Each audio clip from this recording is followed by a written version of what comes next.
먼저 하나님의 은혜 가운데 미국에서 모든 여정을 잘 마치고 이렇게 귀국할 수 있게 돼서 먼저 우리 주님께 감사를 드립니다. 이번 여행은 제게 영과 육 모든 면에서 매우 힘든 그런 여행이었습니다. 많은 분들이 목사는 아무 걱정이나 염려가 없을 것이다 이렇게 이제 생각을 하는 그런 분들이 많이 있는데 저도 여러분하고 똑같이 육신을 입고 살다 보니까 여러 가지 그러한 해결할 수 없는 것 같은 문제를 가지고 하나님 앞에 울부짖기도 하고 씨름도 하고 이러면서 이제 살아갑니다. 너무 지치고 힘이 들어서 결국 끝에 가서는 과연 내가 목사를 할 수 있는 그런 사람인가? 정말 하나님의 말씀을 내가 다시 가서 선포할 수 있을까? 이렇게 회의가 들 정도로 여러 가지 힘든 그와 같은 여행을 이제 마치고 돌아왔습니다. 미국에 가서 한 주는 저희가 주일이 마침 그랜드 캐년을 구경하는 그런 날이었습니다. 그래서 그날 간단하게 우리가 시편 8편에 나와 있는 말씀을 읽고 하나님께서 만들어 놓으신 엄청난 이 창조 세계가 무엇인가 이것 자체를 구경하는 것 그게 예배다. 제가 그렇게 말씀을 드리고 그 주는 그렇게 지나갔고 그 다음 주는 미국 교회를 이제 방문했습니다. 한국 교회는 찾기도 굉장히 어렵고 미국 교회를 방문했는데 이름이 이제 바이블 처치예요. 미국에는 우리와 같은 독립 침례교회도 많이 있고 또 뒤에 이름이 바이블 처치라고 붙어있는 성경교회라고 하는 그런 교회들이 상당히 많이 있습니다. 많은 경우 살펴보면 성경적으로 올바로 하려고 노력하는 그런 교회예요. 근데 안타까운 것은 이렇게 성경대로 하려고 한다는 그런 교회를 가서 보면 너무너무 사람이 없습니다. 젊은 사람을 찾아보기가 더더욱 힘들고 연세 드신 분들, 이런 분들이 커다란 예배당에 그저 한 10분의 1 정도, 10분의 2 정도 이렇게 차지하고 그러고선 이렇게 목사님도 말씀을 선포하고 이렇게 하는데 열정을 찾아볼 수가 없습니다. 이런 일들, 모든 것들이 저를 엄습하면서 과연 내가 설교를 할 수 있을까 이런 생각들을 하면서 비행기를 타고 이제 돌아왔습니다. 이게 돌아온 이후에도 제가 지금 목사로 있는 우리 사랑침례교회는 좀 상황이 어떨까 이런 생각을 좀 해보게 됐어요. 교인들의 수는 많이 늘어나는데 정말 하나님을 기쁘게 하는 성도들도 그와 비례해서 정말 늘어나는가 우리 교회 안에. 오늘 여기 고린도후서 6장 16절 말씀 가서 보니까 16장, 17장, 18절 가서 보니까 우리가 하나님의 아들, 딸이 된다 그렇게 지금 이야기를 하고 있는데 과연 하나님의 아들, 딸이 돼서 아버지를 기쁘게 하는 그런 성도들이 우리 교회가 성장하면서 비례해서 늘어나고 있는가. 우리가 다 같이 성도라고 불러요. 성도. 그렇죠? 저도 성도고 여러분도 성도입니다. 성도가 무엇을 뜻하는지 아는 그런 성도들이 우리 가운데 정말 늘어나고 있는가. 이런 생각을 한번 해보게 됐습니다. 여행을 다니면서 제 아내가 폴 출입이라고 하는 목사님이 지은 목회 위험한 소명이라고 하는 그런 책을 가지고 와서 제 아내가 읽고 그래서 저도 그 책을 다시 한번 처음부터 끝까지 읽어보는 그런 계기를 가졌습니다. 그 가운데 제가 크게 은혜를 받은 것이 하나가 있는데 목사가 성도들에게 가르쳐야 될 가장 중요한 것이 하나가 있다. 그것은 뭐냐면 7장 1절에 나와 있는 말씀. 그러므로 극진히 사랑하는 자들아 우리가 이 약속들을 가졌을진데 다시 말해 저와 여러분이 하나님의 아들, 딸이 되었다고 할진데 하나님을 두려워하는 가운데 거룩함을 그냥 이루는 게 아니라 거룩함을 완전히 이루어 육과 영의 모든 더러움에서 우리 자신을 깨끗하게 하자. 지금 사도 바울이 그렇게 권면하고 있는데 목사가 성도들에게 죽을 때까지 권면해야 될 가장 중요한 말씀이 바로 이 말씀이라는 거예요. 하나님을 두려워하는 가운데 거룩함을 완전히 이루어야 된다. 육과 영의 더러움에서 우리 자신을 깨끗하게 해야 된다. 목사가 평생토록 그와 같은 목회 방침을 정하고 그리고 하나님의 백성을 이끌어야 된다고 하는 그와 같은 말씀을 제가 읽고 다시 한번 큰 감명을 받게 됐습니다. 거룩하다라고 하는 그런 말을 우리가 많이 사용합니다.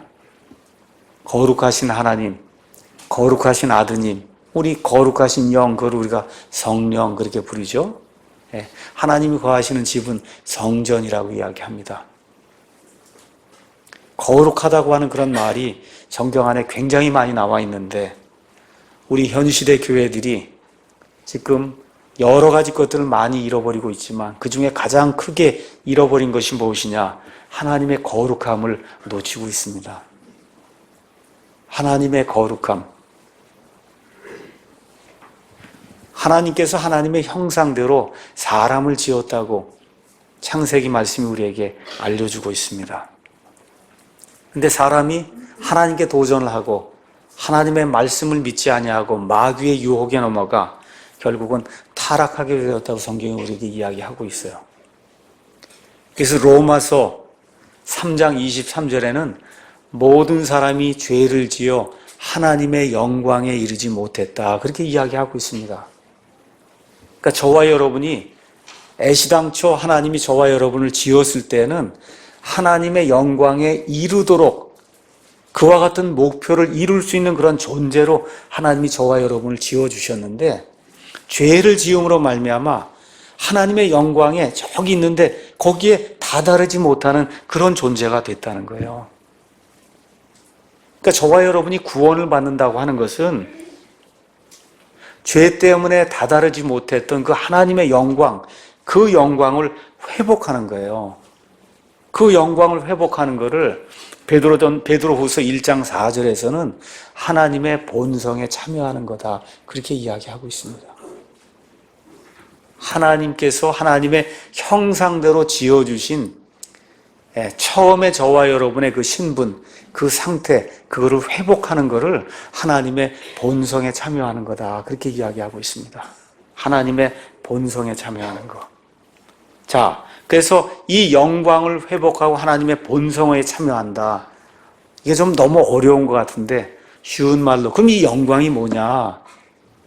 하나님의 영광이 뭐냐? 하나님의 영광이고 거룩함이에요. 그러니까 저와 여러분이 하나님의 본성에 참여한다고 하는 건 거룩한 자가 된다는 거예요. 그 거룩한 자가 된 그와 같은 사람을 성도라고 부르는 거예요. 거룩한 무리 그렇게 부르는 거예요. 성도. 세상과 구별된 자, 마귀를 섬기는 자들과 구별된 자, 거룩하신 하나님의 본성에 참여할 수 있는 그런 자격을 가진 그와 같은 사람, 이런 사람을 성경은 성도라고 이야기하고 있습니다. 그래서 히브리서 12장 14절 말씀 가서 보시면 거룩함이 없이는 아무도 하나님을 볼 수 없다고 이야기하고 있어요. 그러니까 저와 여러분이 구원받는다. 구원받은 이후에 하나님의 아들, 딸로서 하나님의 거룩한 본성에 참여한 자로서 성화의 삶을 산다고 하는 것은 점점 더 하나님의 거룩함에 더 가까이 나아가는 거예요. 이와 같은 것을 저와 여러분이 깨닫지 못하면 교회를 아무리 오래 다녀도 구원은 받을 수 있을지 몰라도 하나님을 기쁘게 하는 하나님의 아들, 딸로서 효도하는 그러한 아들, 딸은 될 수가 없다. 성경이 우리에게 그렇게 이야기해 주고 있습니다. 그래서 신구약 성경을 통해서 하나님을 만난 모든 사람들이 공통적으로 체험하는 것이 뭐냐? 하나님의 거룩함이에요. 하나님의 거룩함. 모세가 하나님을 시내산에서 처음 만났을 때 그 불타는 털떨기나무 거기서 나타나신 하나님 만날 때 경험했던 게 뭐예요? 거룩하신 하나님을 경험했던 거예요. 이사야 대언자가 하늘의 성전이 열리면서 하나님의 모습을 보게 되었는데 그때 보게 된 그 하나님이 어떤 하나님이냐? 거룩한 하나님이에요. 그래서 하나님의 거룩함을 제대로 알지 못하면 그건 하나님을 제대로 알지 못한다는 거예요. 이걸 제대로 알지 못하면 구원도 설익을 수가 있고 구원받은 이후에 저와 여러분이 이 땅에 사는 동안에 성화의 삶을 살아야 되는데 그 성화의 삶 자체가 설익은 그러한 삶이 될 수밖에 없다는 겁니다. 다시 한번 말씀드려요. 저와 여러분이 구원받은 성도입니다. 성도는 하나님께로 거룩히 분리가 된 자다, 그런 뜻이에요.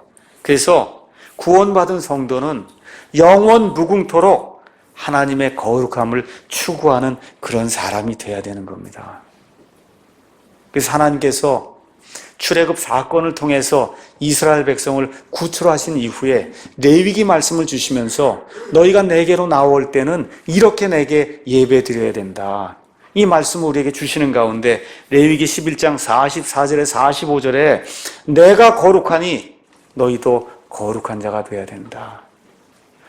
내가 거룩하니 너희도 거룩한 자가 되어야 된다고 하나님이 예배드리는 하나님의 백성에게 엄중하게 말씀을 해주시고 있습니다. 그래서 우리 성도의 궁극적인 목표는 하나님이 거룩하니 내가 거룩한 사람이 되어야 되겠다. 이렇게 작심을 하고 거룩함을 완전히 이루어 나가는 것, 이것이 하나님이 원하시는 성도의 삶이다. 이렇게 이제 말씀을 드릴 수가 있습니다. 그래서 제가 부족하지만 하나님의 말씀을 전달해야 될 책무를 띈 목사로서 제 자신과 여러분만 거룩하면 안 돼요. 저도 거룩한 자가 돼야 돼요. 하나님이 제게 허락해 주신 제 가정이 있습니다. 제 아내가 있어요. 제 아이들이 있습니다. 제 사위들이 있어요. 앞으로 태어날 손자들이 있습니다. 손녀들이 있습니다. 그래서 내 자신과 내 가정에 속한 내 모든 아이들과 그 다음에 내가 지금 목회자로서 지금 직무를 수행하고 있는 우리 사랑침례교회 모든 성도들에게 들려줄 그와 같은 말은 무엇이냐? 하나님이 거룩하니 저와 여러분이 거룩한 사람이 돼야 됩니다. 이 말씀을 계속해서 제가 선포해야 된다고 하는 이와 같은 그 책무를 느끼고 이 자리에 제가 오늘 서게 됐습니다. 그래서 오늘은 거룩함을 완전히 이루는 성도라고 하는 그런 제목을 가지고 고린도후서 6장 14절에서 7장 1절에 나와 있는 하나님의 말씀을 여러분에게 전달하도록 하겠습니다. 여러분이 잘 아시는 것처럼 고린도 교회는 하나님이 주신 선물이 풍성했던 그런 교회입니다. 재능이 많은 그런 교회예요. 근데 고린도는 항구 도시에 있던 고린도 교회는 항구 도시에 있던 이 교회인데 이 교회가 지금 세상과 타협을 하려 하고 있습니다.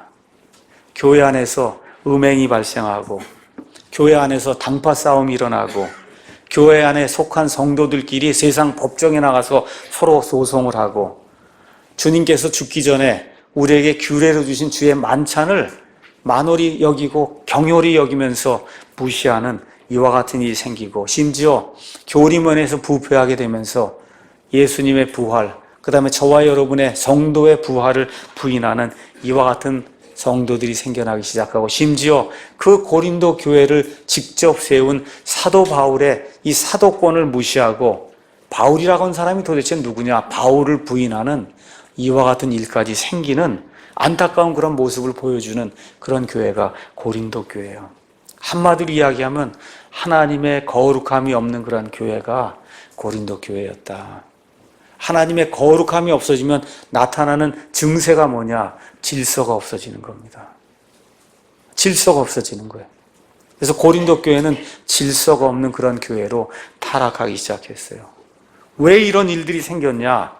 고린도후서 11장 4절에 가서 보니까 고린도 교회 안에 잘못된 것들을 가르치는 그런 사람들이 나타났다는 겁니다. 11장 4절에 만일 누가 가서 우리가 선포하지 아니한 다른 예수를 선포하거나 교회 안에 질서가 깨지고 하나님의 거룩함이 무시가 되면 그러면 사도 바울이 하나님이 가르쳐 주신 그와 같은 복음을 무시하고 예수 그리스도를, 다른 예수 그리스도를 전하는 그런 사람들이 생겨나고, 너희가 받지 아니한 다른 영, 교회 안에도 하나님의 영 외에 마귀의 영이 있다는 겁니다. 다른 영, 너희가 수용하지 아니한 다른 복음, 이런 걸 받게 할 때 너희가 그를 잘 용납한다고 지금 사도 바울이 우리에게 이야기해 주고 있습니다. 하나님의 거룩함이 붕괴가 되고 질서가 깨지게 될 때는 다른 예수, 다른 복음, 다른 영이 우리 가운데 들어와서 이 교회를 파괴시킬 수 있다고 성경이 우리에게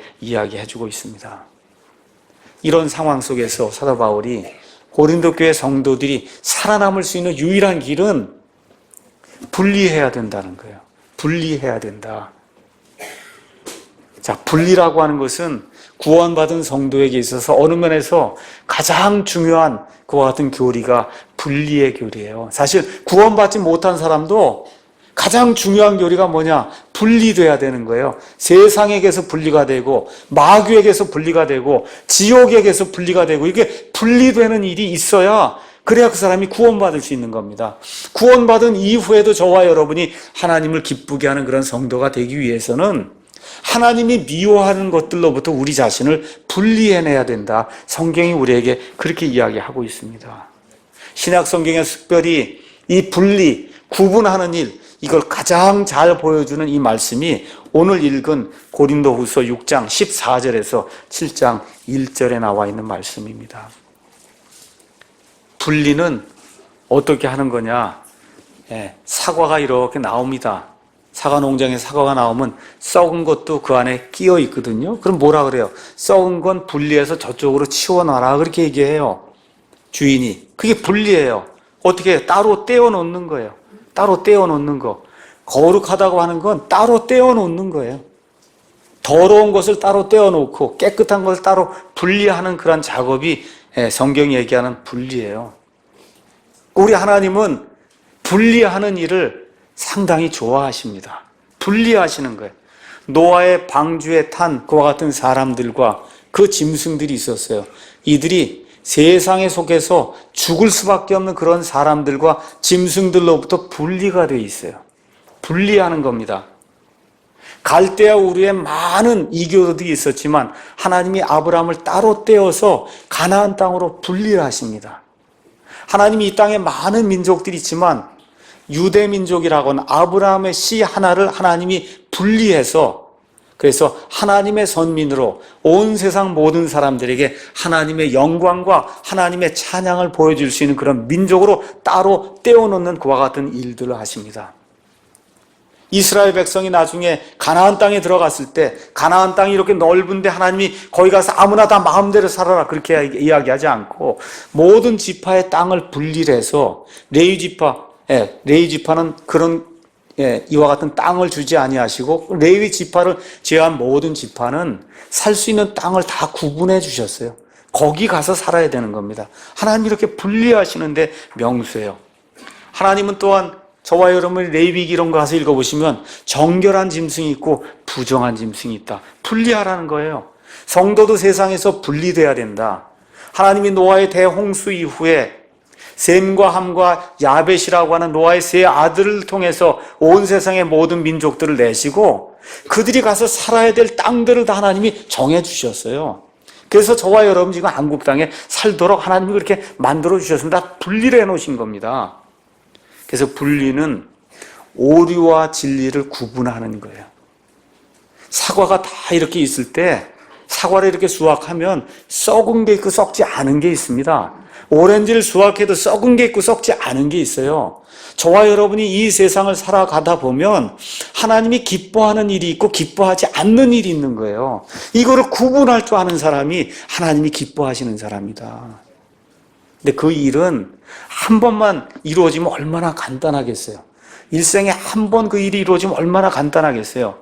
그런데 이 분리는 매일같이 매 시간 매초 일어나는 거예요. 이거 볼 때도 저게 거룩한가 거룩하지 않은가, 이 일을 행할 때도 이게 거룩한가 거룩하지 않은가, 말을 이렇게 입 밖으로 낼 때도 이게 하나님을 기쁘게 하는 거룩한 말인가 거룩하지 않은 말인가, 친구를 사귈 때도 하나님이 기뻐하시는 거룩한 사귐인가 아닌가, 책을 읽을 때도 이 책이 하나님을 기쁘게 하는 그런 책인가 아닌가, 이거를 계속해서 구분하는 그와 같은 삶을 우리가 살아야 된다는 겁니다. 언제까지? 죽을 때까지. 그 일을 하는 사람이 성도라고 성경이 우리에게 이야기해주고 있습니다. 그래서 구약시대의 이 제사장들과 신약시대의 목사, 그 다음에 교사가 해야 될 그와 같은 일이 뭐냐, 에스겔서 44장 23절에 나와 있는 것처럼 거룩한 것과 부정한 것을, 더러운 것을 구분하도록 성도들 잘 가르쳐야 된다는 겁니다. 정결한 것과 그 다음에 부정한 것의 그 차이가 무엇인가를 알 수 있도록 성도들에게 늘 권면하는 그런 일을 해야 될 책무를 가진 사람이 구약시대에는 제사장이고 신약시대에는 목사와 교사고, 어느 면에서는 모든 성도라고 이야기하고 있습니다. 왜 그러냐? 구약시대에는 어떤 특별한 사람들만 제사장이 됐지만 지금 이 시대에는 저와 여러분이 하나님 앞에 직통으로 나아갈 수 있는 모든 사람, 구원받은 모든 사람이 제사장이 되어 있기 때문에 저와 여러분이 거룩한 것과 부정한 것을 구분할 줄 아는 그런 사람이 되어야 된다. 성경이 그렇게 이야기하고 있습니다. 마지막 시대가 되면서 이 시대는 모든 것을 통합하는 시대예요. 모든 것을 통합해 하나님이 구분해 놓은 것까지도 다 통합을 하는 그런 시대가 지금 우리 앞에 당도하고 있습니다. 온 세상이 다 통합하는 분위기예요. 통합이 뭐냐? 여러분 음식점 가면 퓨전 음식이라고 그러잖아요. 퓨전. 그렇죠? 다 그냥 섞어서 뭉쳐 놓은 거예요. 그게 퓨전이 통합입니다. 인테그레이션 하는 거예요. 쉽게 여러분에게 말씀드리면 WCC 이런 데서 모든 종교가 다 같으니 종교 일치를 하자. 이게 뭐야? 통합하는 거예요. 통합. 하나님이 구분해 놓으셨잖아요. 예수님을 믿는 거하고 이 세상의 잡신들 따르는 거 하나님이 다르다고 구분해 놓으셨잖아요. 이게 같다고 하는 게 그게 통합이에요. 마귀가 평화를 빌미로 이와 같은 일들을 하고 있는 그런 시대에 저와 여러분이 살고 있습니다. 참으로 우습게도 우리나라에 여러 교단이 있는데 가장 영향력이 크고 사람들에게 많은 것들을 이렇게 심어주는 그와 같은 일을 하고 있는 그런 교단이 뭐냐? 통합교단이에요. 이름이 통합. 아시겠어요? 하나님이 분리하라고 한 걸 통합하니까 통합에서 뭐래요? 종교 통합을 하고 있잖아요. 그게 통합교단이에요. 통합. 모든 걸 다 합쳐놓자. 그게 통합입니다. 하나님이 원하시는 이와 같은 분리를 추구하지 아니하고 하나님이 구분해 놓은 걸 다 같이 합쳐 놓으려고 하는 그런 시도로 하는 이와 같은 세상이 저와 여러분 지금 살고 있는 그런 세상입니다. 여기 14절에서 16절 말씀 가서 보니까 하나님이 뭐라고 말씀하시느냐? 너희는 믿지 않는 자들과 공평하지 않게 멍에를 매지 마라. 두 종류의 사람이 있다는 거예요. 너희가 있고 믿지 않는 자들이 있다는 거예요. 너희가 있고 믿지 않는 자들이 있어요. 너희. 저와 여러분이 너희에 속해야 돼요. 하나님이 말씀하실 때 너희라고 부르는 그러한 부류에 저와 여러분이 속해야 됩니다. 너희가 있고 믿지 않는 자들이 있다 얘기하니까 너희는 믿는 자들이 있다는 거예요. 믿는 자들이 있고 믿지 않는 자들이 있는데 믿는 자들이 믿지 않는 자들하고 공평하지 않은 그런 멍에를 매면 안 된다, 그렇게 이야기를 하고 있습니다. 구약시대 특별히 이스라엘 백성들 옛날에 농사를 지을 때는 나귀는 나귀끼리, 소는 소끼리 해서 두 마리, 소가 이게 두 마리가 있으면 이 둘이 쟁기를 갈 수 있도록 이 둘 사이를 엮어주는 멍에라고 하는 걸 갖다 이 머리에다가 이렇게 씌웠어요. 목에다가. 멍에가 이게 공평하다, 이게 공평하게 이렇게 돼야, 그래야 두 마리가 쭉 끌고 나가면 쟁기질이 제대로 되는 거거든요. 근데 멍에가 이렇게 기울어 버려요. 그럼 어떻게 돼요? 열심히 하려고 하는데 쟁기를 갈 수가 없는 겁니다. 쟁기질이 안 되면 어떻게 돼요? 농사를 할 수 없는 거거든요. 하나님이 무엇라고 말씀하시느냐? 믿는 자들하고 믿지 않는 자들이 본성이 지금 다르다는 거예요. 본성이 달라요. 식성이 달라요. 보는 게 다르다는 겁니다. 말하는 게 다르다는 거예요. 옷을 입는 게 다르다는 거예요. 아이들 자녀 교육하는 방식이 다르다는 겁니다. 세상을 살아가는 방식이 다르다는 거예요. 이 두 개를 짬뽕하지 말라는 겁니다. 너희는 믿지 않는 자들과 더불어 공평하지 않은 그와 같은 멍에를 매지 말라고 성경이 우리에게 이야기해주고 있어요. 의가 불의와 무슨 사귐을 갖겠느냐? 하나님의 의와 마귀의 불의가 어떻게 교제를 할 수 있겠냐는 거예요. 빛이 어둠과 무슨 친교를 나누겠느냐? 빛이 들어가면 어둠은 사라지는 겁니다. 빛이 없으면 거기에 어둠만 존재하는 거지 두 개가 같이 있을 수 없는 거 아닙니까? 그렇죠? 하나님이 그 말씀을 해주시는 거예요. 그리스도와 벨리알 이 마귀가 무슨 일치를 보겠느냐? 예수님을 믿는 이 기독교와 불교와 이슬람과 그 다음에 천주교와 이런 것들이 어떻게 일치를 볼 수 있겠느냐? 참과 거짓이 어떻게 일치를 볼 수 있겠느냐? 불가능하다고 지금 우리에게 이야기해 주고 있는 겁니다. 혹은 믿는 자가 믿지 않는 자와 무슨 몫을 나누겠느냐?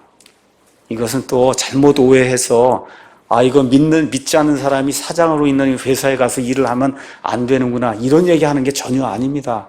지금 여기 얘기하는 몫은 저와 여러분이 나중에 하늘나라에서 받을 그 복을 이야기하는 거예요. 저와 여러분이 하나님 안에서 받게 될 그와 같은 몫은 믿지 않은 사람은 아무리 노력해도 받을 수 없는 그런 몫이에요. 맞습니까, 여러분? 저와 여러분이 이 땅에서 어떠한 삶을 살고 있든지 누구든지 예수 그리스도 안에 있으면 예수님 때문에 영원 무궁토록 누릴 그와 같은 몫이 있는데 그 몫은 이 세상에 아무리 착하고 아무리 돈이 많고 아무리 지식이 많아도 예수님을 알지 못하는 그런 사람은 영원 무궁토록 누릴 수 없는 그런 몫이라고 성경이 우리에게 이야기해 주고 있습니다. 그래서 믿는 자가 믿지 않는 자하고 어떻게 같은 몫을 나눌 수 있겠느냐? 여러분 믿으십니까? 예. 하나님의 성전이 우상들과 무슨 조화를 이루겠느냐? 너희는 저와 여기 계신 우리 형제 자매님, 우리 아이들로부터 시작해서 우리 노인에 이르기까지 구원받은 모든 분은 하나님의 성전이다. 하나님의 거룩한 집이라는 거예요. 이 하나님의 성전이 우상들과 무슨 조화를 이루겠느냐? 그래서 이 교회 안에서는 하나님이 미워하는 그런 일들은 일어나서는 안 된다는 거예요. 마귀가 좋아하는 그런 일들이 이 교회 안에서 이루어지도록 저와 여러분이 허용해서는 안 된다는 겁니다. 너희는 살아계신 하나님의 성전이니라. 저와 여러분이 죄 가운데 살고 있음에도 불구하고 신분적으로 하나님이 볼 때는 하나님의 영이 거하는 그와 같은 하나님의 집이라고 이야기하고 있습니다. 하나님께서 이르시되 내가 그들 가운데 거하고 그들 가운데 거닐며 나는 그들의 하나님이 되고 그들은 내 백성이 되리라. 주가 말하노라. 그러므로 너희는 그들 가운데서 나와 너희를 분리하라는 거예요. 세상 사람들이 추구하는 그와 같은 본성에 따라 살지 말라는 겁니다. 세상 사람들의 식성에 따라 살지 말라는 거예요. 세상 사람들이 보고 좋아하는 그와 같은 음악이라든지 책이라든지 하여튼 세상 사람들 마귀가 좋아하는 그와 같은 모든 것을 떠나서 하나님을 기쁘게 하는 그와 같은 일들을 저와 여러분이 해야 된다고 성경이 우리에게 이야기하고 있습니다. 그래서 분리하고 부정한 것을 만지지 마라. 부정한 걸 만지지 말라는 거예요. 그리하면 내가 너희를 받아들여 너희에게 아버지가 되고 너희는 내 아들, 딸이 되리라. 주 곧 전능자가 말하노라 하셨느니라. 우리 남자 형제님들 가운데 아직도 음란물에 빠져있는 그런 분들이 있어요. 빠져나오셔야 돼요. 빠져나와야 되는 거예요. 이것은 나이가 많고 적음의 문제가 아니에요. 지금 여기 예수님이 뭐라고 말씀하세요? 그들 가운데서 나와 분리하고 부정한 것들을 만지지 말라. 그렇게 지금 이야기하고 있지 않습니까? 예. 자, 이러한 모든 것들을 저와 여러분이 기억을 하면서 하나님이 우리를 왜 부르셨는가? 이거를 오늘 아침에 저와 여러분이 깊이 생각을 해보셔야 됩니다. 하나님은 분리하는 일을 잘 하시는 분이에요. 구약시대에 이 땅에 많은 민족들이 있었어요. 그 민족 가운데 아브라함의 씨가 되는 이스라엘만 하나님이 불러내셨어요. 어떤 일을 위해서 불러내셨냐? 나의 거룩함을 믿지 않는 모든 이교도 세상에 보이는 그런 존재로 살아야 된다. 그래서 이 세상 어떤 민족에게도 허락하지 않았던 하나님의 십계명 율법을 오직 이스라엘 백성에게만 반드시 지켜야 될 그런 규범으로 하나님이 주시면서 하나님의 영광과 하나님의 찬양을 드러내는 그런 민족이 돼야 된다고 이스라엘을 하나님이 불러주신 겁니다. 신약 시대가 열리면서 이제는 하나님께서 온 세상에 속해 있는 모든 이방인들, 유대인들 가운데서 예수 그리스도의 피로 말미암아 구원받은 그 사람을 뭐로 불러주시냐? 하나님의 교회로 불러주신단 말이에요. 분리가 돼야 되는 거예요. 세상 속에서 나와서 하나님께로 분리가 된 그와 같은 존재가 신약 시대에 존재하는 교회라고 하는 그런 존재입니다. 그래서 하나님께서 요한계시록 18장 4절에서 5절 말씀 가서 보시면 이 세상에 속해 있는 악한 것과 같은 그 종교체제, 바빌론 종교체제에 속해 있는 그런 사람들을 향해서 하나님이 무엇라고 말씀하시느냐? 18장 4절에서 5절 내가 들으니 하늘로부터 또 다른 음성이 나서 이르되 내 백성아 너희는 그녀에게서 나와 그녀의 죄들에 참여하는 자가 되지 말고 그녀가 받을 재앙들을 받지 말라. 이 세상에 속한 악한 종교에 속한 이와 같은 사람이 되지 말라고 이야기하는 거예요. 하나님이 요한계시록 하나님의 말씀을 마감하면서 내 백성아 너희는 그녀에게서 나오라고 지금 하나님이 부르고 계십니다. 왜 그러냐? 5절 그녀의 죄들이 하늘에까지 닿았고 하나님께서 그녀의 불법들을 기억하셨느니라. 그래서 하나님께 속하지 아니한 모든 것들을 하나님이 심판하시는 그와 같은 때가 임하기 때문에 하나님께 속한 하나님의 백성은 하나님의 거룩함을 추구하면서 악한 세상에서 악한 마귀의 종교 체제에서 지금까지 행하던 하나님을 기쁘게 하지 않던 그런 모든 일들에서 나와 우리 자신을 분리하고 부정한 것을 만지지 말라고 하나님이 우리에게 말씀해 주시는 겁니다. 하나님의 아들, 딸이 뭐예요? 여러분과 제가 아이들 다 낳고 키우지 않습니까?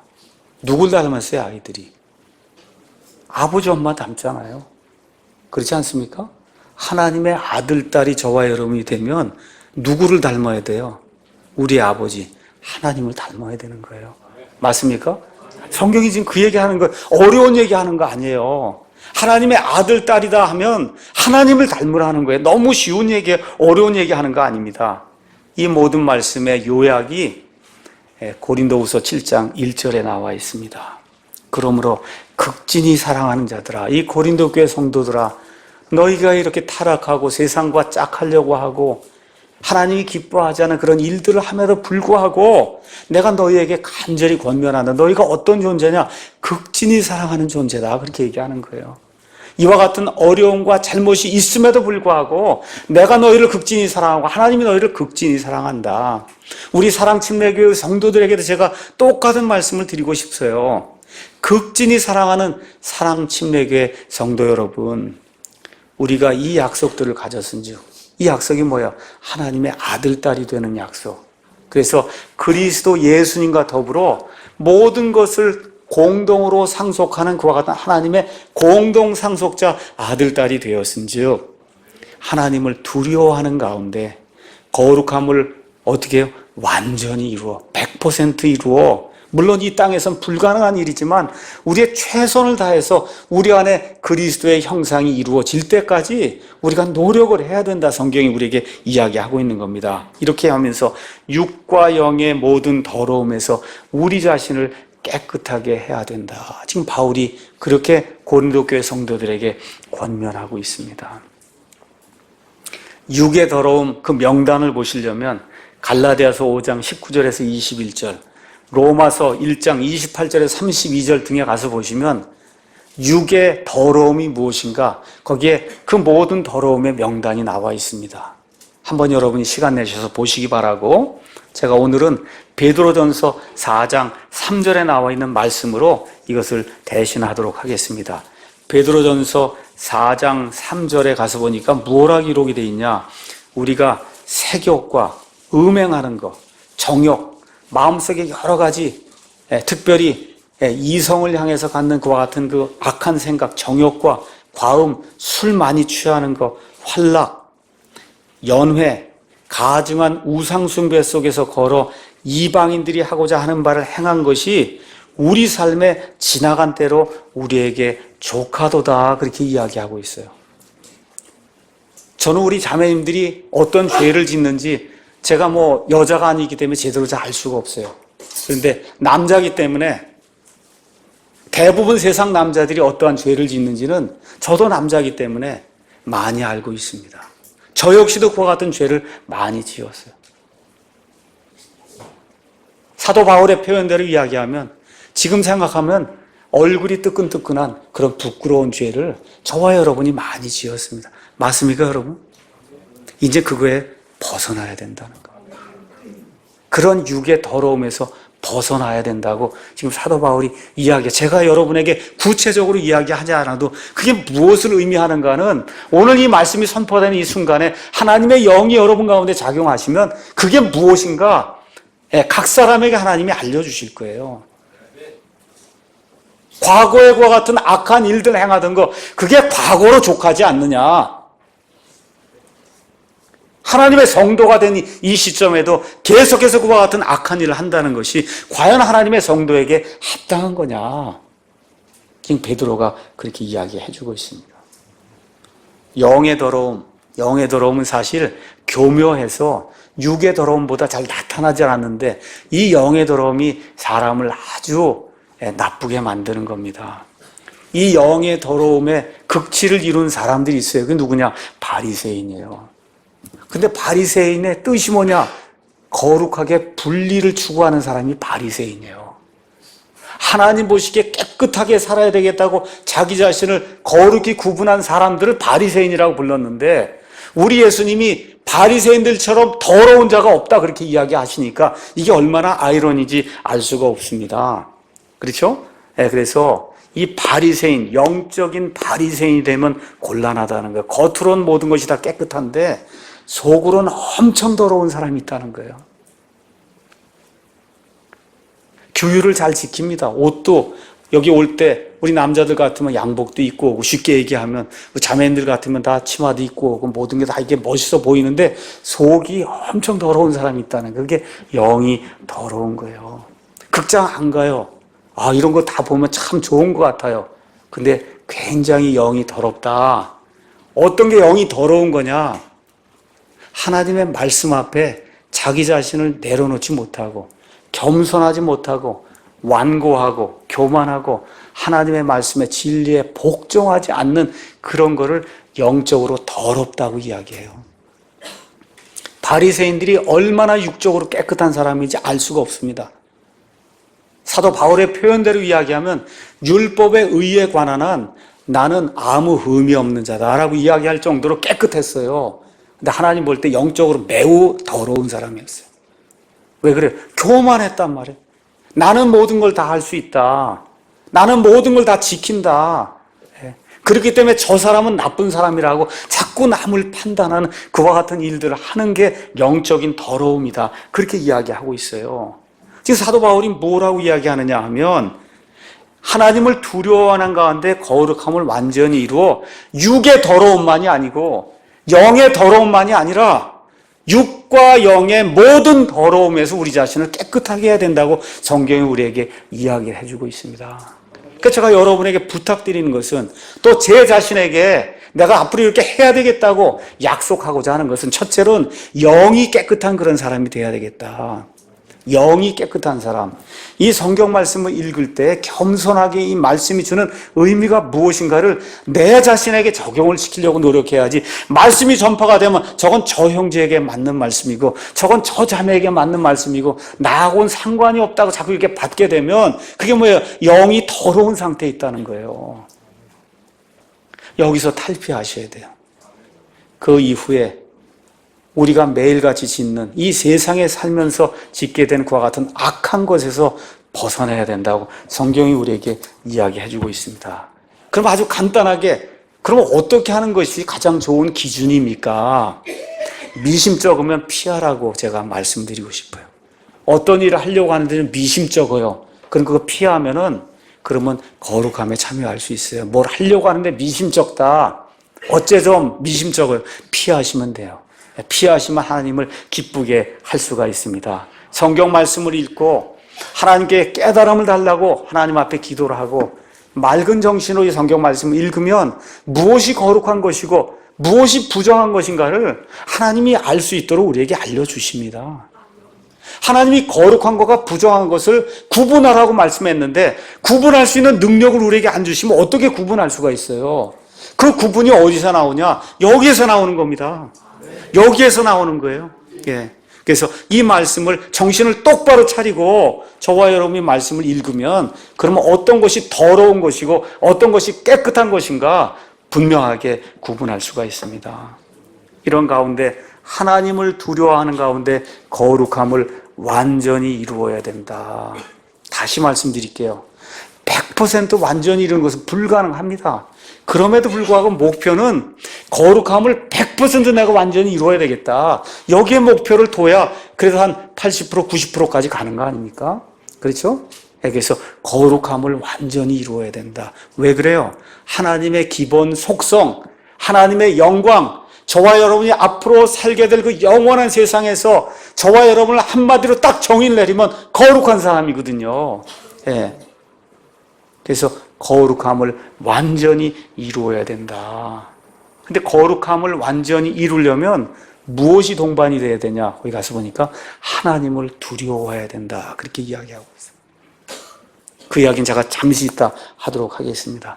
교회 생활을 하시면서 실제적인 더러움이 무엇인가 제가 몇 가지만 여러분에게 말씀드리겠습니다. 우리 여기 아이들이 있어요. 우리 초등학교, 그 다음에 중학교, 고등학교, 또 대학교 다니는 그런 아이들이 있습니다.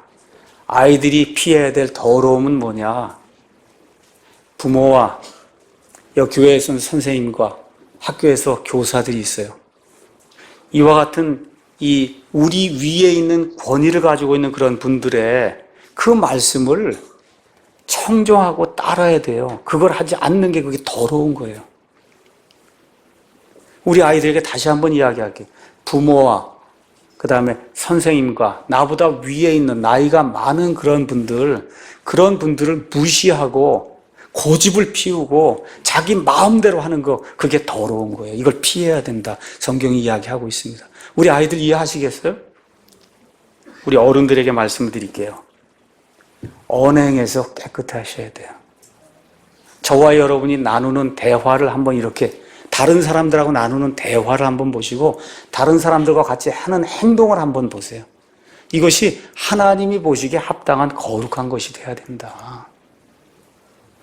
둘째, 교회 생활할 때 질서 있게 행하셔야 돼요. 교회는 자유로운 곳이에요. 자유로움에도 불구하고 하나님의 거룩함이 있으면 뭐가 나타나야 되냐? 질서가 있어야 되는 거예요.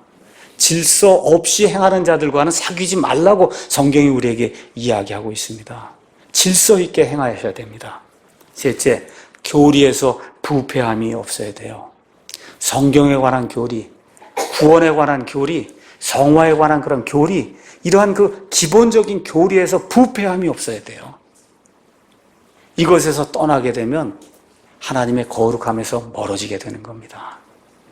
자, 거룩함을 완전히 이루려면 하나님에 대한 두려움이 있어야 된다. 지금 그렇게 이야기를 하고 있습니다.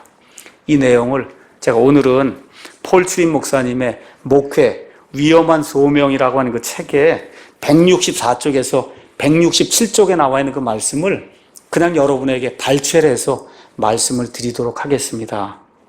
거룩함을 완전히 이루려면 하나님을 두려워해야 된다. 하나님을 두려워한다는 게 도대체 무슨 이야기인가? 하나님에 대한 두려움이 우리가 생각하고 행하는 모든 일과 우리가 하나님 앞에 간구하는 그런 어떤 소원이 있잖아요. 그 소원의 모든 동기가 돼야 된다는 거예요. 쉽게 이제 풀어서 설명하겠습니다. 하나님에 대한 두려움이 아내를 대하는 방식, 자기 자녀를 키우는 방식, 직업을 가지고 이 세상에서 활동하는 그런 방식, 돈을 벌고 돈을 다루는 그런 방식, 대인 관계에서 사람들을 대하는 그런 방식, 교회라고 이런 공동체에서 일원으로 살아가는 그런 방식, 심지어 내 자신에 대해서 생각하는 그런 모든 방식에 하나님에 대한 두려움이 우리에게 영향을 미쳐야 된다는 거예요. 이해하시겠어요, 여러분?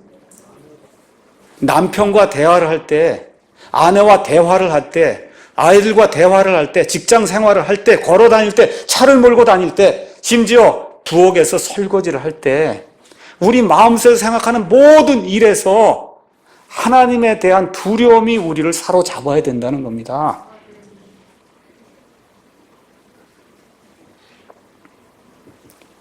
절망 속에 있다가 절망에서 빠져나올 때에도, 슬픔 속에 있다가 커다란 기쁨을 느낄 때에도, 우리가 지은 죄를 생각하고 애통하며 회개할 때에도, 다른 사람이 우리에게 잘못을 지었을 때 그 잘못을 너그럽게 용서할 때에도, 어떤 경우에는 이런 일들이 내 능력의 한계를 벗어나게 될 때 그때 겸손하게 그것을 인정하게 되는 그런 일에서도 하나님에 대한 두려움이 내 존재의 모든 영역을 지배하게 해야 된다는 거예요.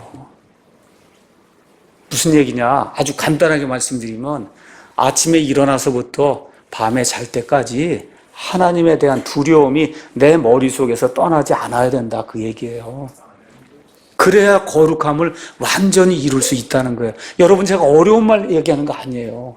생각을 하고 살라는 얘기입니다. 생각을 하고 살아야 된다는 거예요. 그래서 하나님에 대한 두려움이 없는 사람은 어떤 사람과 같으냐? 기관차가 지금 달려가는데 기관차가 어디 위를 달려야만 안전하냐? 철로 위를 달려야 되는데 맨 땅 위를 지금 기관차가 달리는 이와 같은 상황이 생기면 집이 무너지고 사람이 죽고 난리가 나지 않습니까?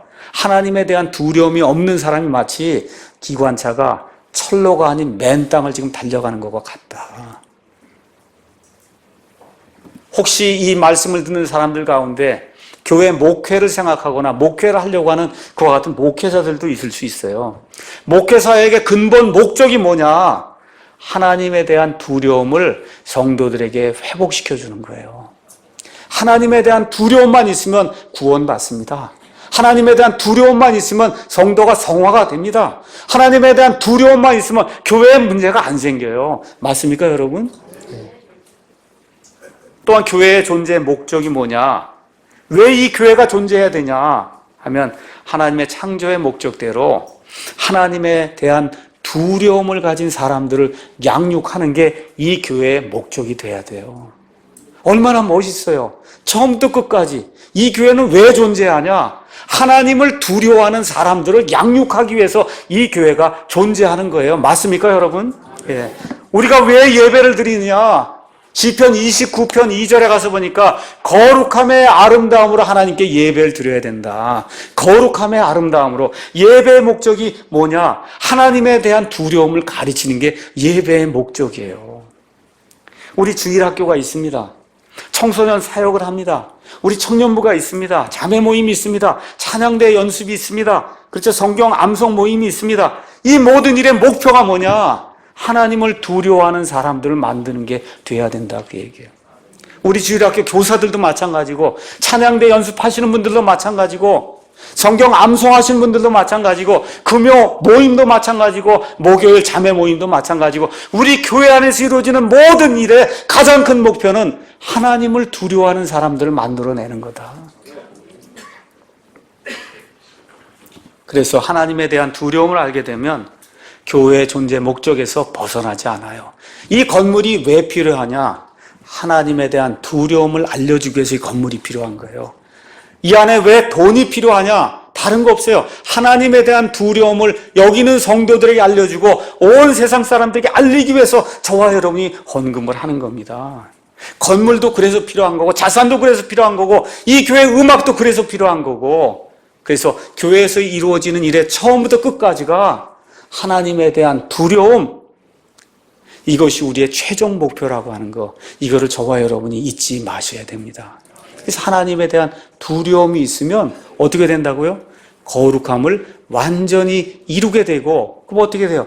육과 영의 모든 더러움에서 우리 자신을 분리시키고 깨끗하게 하는 그런 일들을 저와 여러분이 이 땅에서 이룰 수 있다는 겁니다. 이와 같은 아름다운 일이 2015년 이후에 우리 사랑 침례교회, 모든 성도들에게 충만하게 임하기를 예수님의 이름으로 축원합니다. 기도하겠습니다.